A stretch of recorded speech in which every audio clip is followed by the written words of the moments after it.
In the spring of 404 BC, the same year Athens fell, the Great King of Persia died. He left an unresolved question behind him. Who would take the throne? His principal wife, Queen Sardis, had two sons. The elder was Artaxerxes, the younger was Cyrus, her favorite. For years she had whispered to him that his gifts as a commander and as a man should make him king, even though he was the younger son. His father chose otherwise, and so, a wronged prince, nursing his grievance, slipped westward to the edge of the empire and began, in secret, to gather an army. What followed became one of the most extraordinary marches in the ancient world. This is the story of the 10,000. Cyrus was no ordinary prince. He had already served as viceroy in Asia Minor, where his task was to help Sparta defeat Athens and return the Ionian cities to Persian control. He was at the capital, Susa, when his father died. The new king, Artaxerxes, was justifiably suspicious of his younger brother.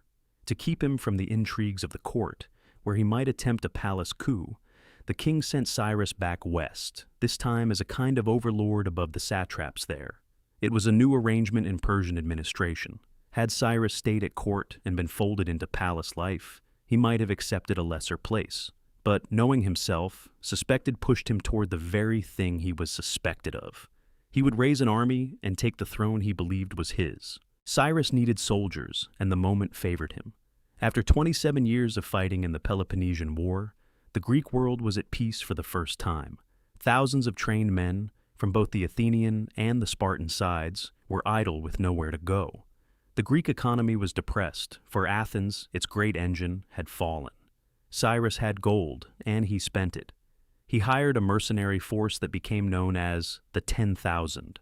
The army numbered about 13,000 Greeks.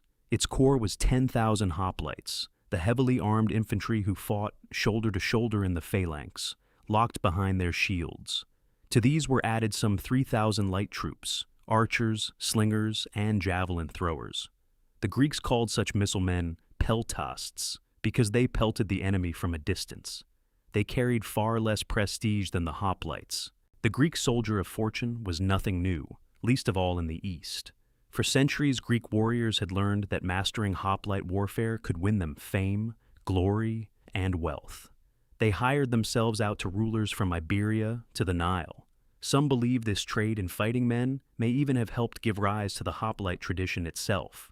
What was new was the scale. An army of 10 to 13,000 was comparable in size to the entire land army of Athens. And now, such a force would march into the very heart of Asia under a single Persian prince. Recruitment ran through every available channel, including Persian agents the Greeks had come to know. Word spread across a peace-weary Greece that there was good pay to be had in the East. Among the young men who heard of this chance was an Athenian named Xenophon.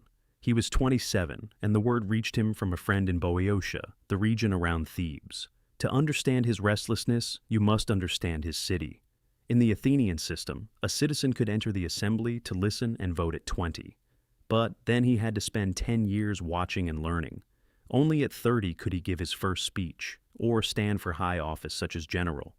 For certain offices, he also had to be married, with children, so that he held a genuine stake in the city's future. At 27, Xenophon felt alienated from Athens. He was disappointed to live in a beaten city. As an aristocrat and a horseman, he disliked the democracy and felt set apart from the Athenian masses. Xenophon had attached himself to a teacher named Socrates. Socrates kept no schoolhouse.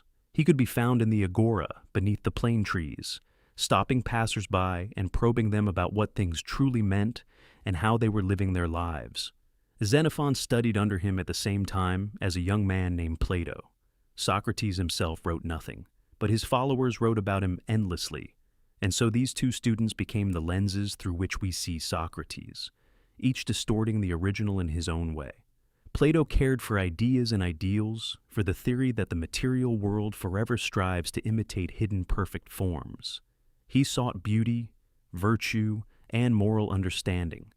Xenophon remembered a different man, the most practical person he had ever known, fascinated by how to be the best soldier, the best general, the best human being. Socrates was no stranger to war. Early in life, he had been a friend of Alcibiades, and the two served together in a winter campaign in northern Greece, under the Athenian commander Phormio. When Alcibiades fell wounded after fighting his way to the enemy line, Socrates stood over his body and held off the enemy until help came. Alcibiades was awarded the prize for valor, a suit of hoplite armor. He gave it to Socrates as a token of his love and friendship. This was no idle gesture.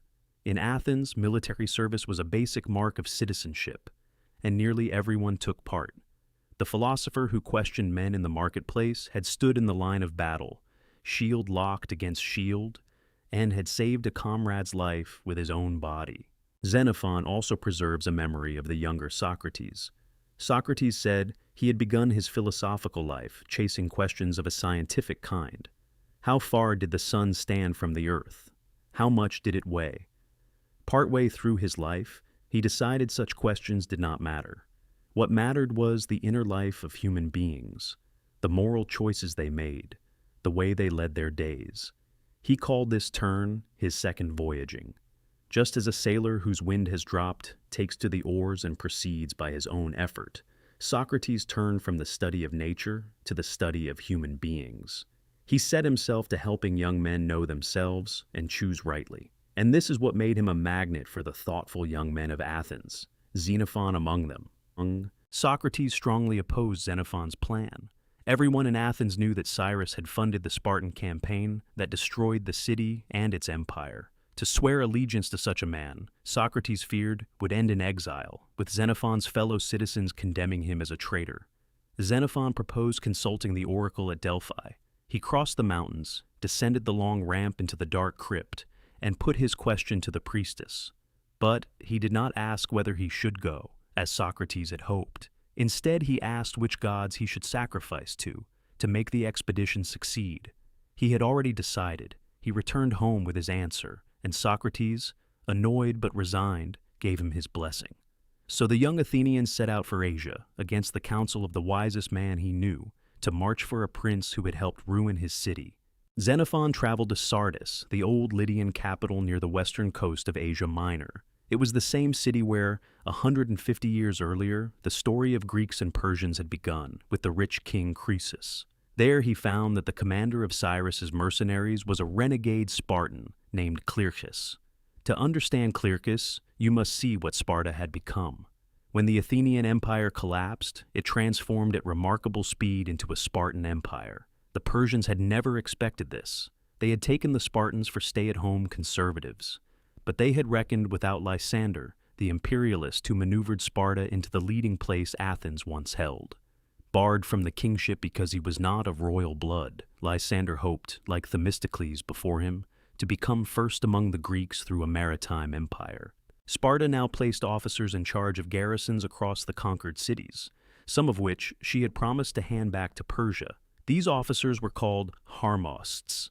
They earned a reputation for brutality and tyranny so severe that local people soon longed for the return of the Athenians, tribute payments and all. Clearchus had governed the great city of Byzantium, modern Istanbul, an old colony of Megara on the Bosphorus, commanding the grain route between the Black Sea and the Aegean. His conduct there was so outrageous that the Spartans stripped him of command and dismissed him in disgrace. Cyrus hired him at once. He needed a hard, ruthless commander, a man who could weld together hoplites drawn from many quarrelsome Greek cities, and lead them into the heart of the empire. In Clearchus he found exactly that. The expedition set out from Sardis on a spring day in 401 BC. It was 3 years after the king's death, the accession of Artaxerxes, and the fall of Athens. As far as we can tell, only Clearchus knew the true destination. Cyrus had taken him into his confidence, and no one else. The rest of the men were told a simple story. They were marching a short distance east, into the highlands of Pisidia, to put down troublesome hill tribes. Good pay, a short road, an easy campaign.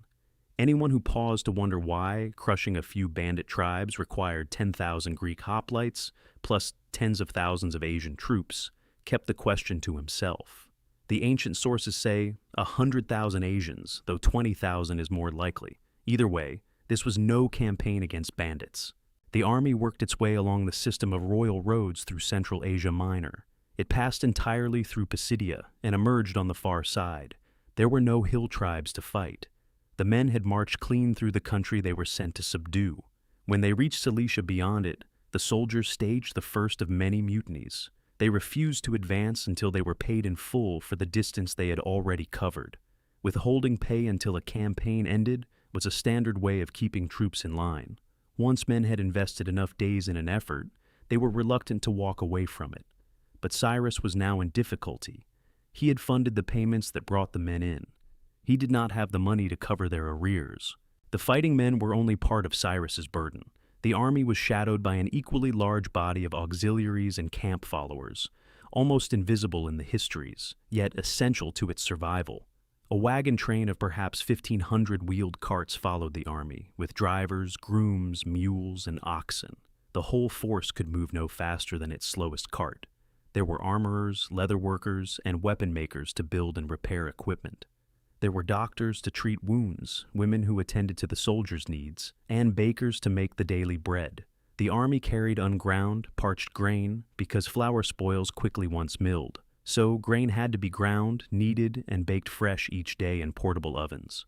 There were weavers, carpenters to throw up temporary forts, engineers to bridge rivers, and interpreters to deal with the peoples they met. Around this moving city circulated traders. To keep his troops content, Cyrus let them plunder the region of Lycaonia, which had a history of defying the Persian kings. The soldiers looted farmstead by farmstead. They took goods they could not carry, and sold them to traders who shadowed the army and resold the items elsewhere at higher prices. The largest trade of all was in slaves. Captives seized from their homes were sold to slave dealers, who gathered around such conflicts and pushed their victims into the international slave market. This was the dark machinery of an ancient campaign, a war that fed on the lands it crossed. And it points us to something the modern mind often gets wrong about the ancient world, the nature of slavery itself, which differed fundamentally from the slavery of more recent history. American slavery was bound to a caste system from which escape was nearly impossible. In the ancient world, slavery was a misfortune that could befall almost anyone, through debt, through capture and war, through birth to enslaved parents. But every slave could hope to earn his freedom. The popular image of war galleys rowed by chained, unwilling captives does not fit the classical period. Most rowers in the hundreds of triremes were free citizens or free resident aliens, who hired out their labor and had to be paid. Rowing was a good way for a young man to earn a living. Fighting for one's city was part of a citizen's identity, and cities did not want slaves usurping that role. So, slaves were kept to the rear, as Sparta kept its helots. A freed slave could go on to become extremely wealthy. How large, then, was this whole moving multitude? Ancient historians estimated the size of an army on the march by doubling the number of fighting men to account for the accompanying horde. With 10 to 13,000 Greeks and roughly an equal number of Asian troops, Cyrus may have led some 60,000 people in all, squeezing along narrow roads through mountain passes. Even with modern logistics, moving such a multitude across thousands of miles would be an enormous undertaking. The detailed account Xenophon left us proves that the ancient peoples were neither primitive nor small in their methods. They had built a sophisticated, intricate, and successful way of operating on a vast scale. The Greeks had a word for such a journey. They called it going up. To march from the coast up to the Persian capital was an ascent. The Greek word for going up is Anabasis, and that is the title Xenophon would give his account. The return journey would be the going down. But the going up was far from over, and Cyrus still kept his true destination hidden, delaying the revelation as long as he could. At the coast, he obtained crucial funds from the Queen of Cilicia, with whom he had evidently been dealing in secret. She invested in his future, supplying the wealth he needed to pay his troops and keep them moving, presumably in exchange for his promise to reward her once he became king. With her money in hand, Cyrus pressed on, and the army descended toward the sea, at the northeastern corner of the eastern Mediterranean, where Syria meets the coast. The place was called Issus, the future site of a great battle between Alexander and Darius. For now, Issus was simply the last port the army would see before turning permanently inland. There they were joined by 700 more hoplites, sent by the Spartan government as an official thank you for Cyrus's help in defeating Athens, though he paid them like mercenaries. The combined force marched through the Syrian gates. The Greeks called mountain passes pyle, meaning gates, as in Thermopylae, the hot gates. At a place called Myrandris, they saw the Mediterranean for the last time and turned away from the sea. Cyrus still had not fully shown his hand. He claimed they would advance only a little farther into Syria to help destroy a Persian army. The men marched on, drawn by the promise that the goal lay just beyond the next ridge. By now the men had learned to bargain. Once they had crossed the mountains, they demanded a binding pledge. Every man was to receive 5 minae of silver, roughly a year's wages, when the campaign ended, or they would go no farther. Needing the army to keep moving at all costs, Cyrus agreed. 12 days from the coast, they reached the Euphrates and approached Mesopotamia, the land between the rivers. The Euphrates ran to the west, the Tigris to the east, and between and along them lay the great ancient cities of Nineveh and Babylon. They had to cross the Euphrates before turning south. They reached a place called Thapsacus, also known as Zeugma, the Greek word for a pontoon bridge, where such a bridge had once stood. But the bridge was gone. The Persian general loyal to Artaxerxes, retreating ahead of them, had burned it and its pontoon boats. The crossing might have stopped the whole expedition, for few places let an army ford the river. Then, by what seemed a miracle, the Euphrates, which should have brimmed with snowmelt from the Armenian mountains, stood lower than anyone had ever seen it at that season. The army waded across with its draft animals and carts. It truly seemed the gods favored the march. On the far side, they turned south, and the next 13 days led through ever more arid land, what Xenophon calls the Desert of Arabia. To their right lay an ocean of dryness, where strange animals roamed, ostriches and bustards, antelopes, gazelles, and wild asses, moving in herds among the shrubs where there was too little water for trees. Only Cyrus's careful planning, which kept enough supplies in the great baggage train, carried the army through this desert. At length, a gigantic barrier loomed ahead, the Wall of Media, built between the Euphrates and the Tigris to defend against invaders coming from the north, exactly as Cyrus's army was now doing. It stood about 100 feet high and 20 feet thick, made of mud bricks cemented with bitumen, drawn from petroleum seeps in the region.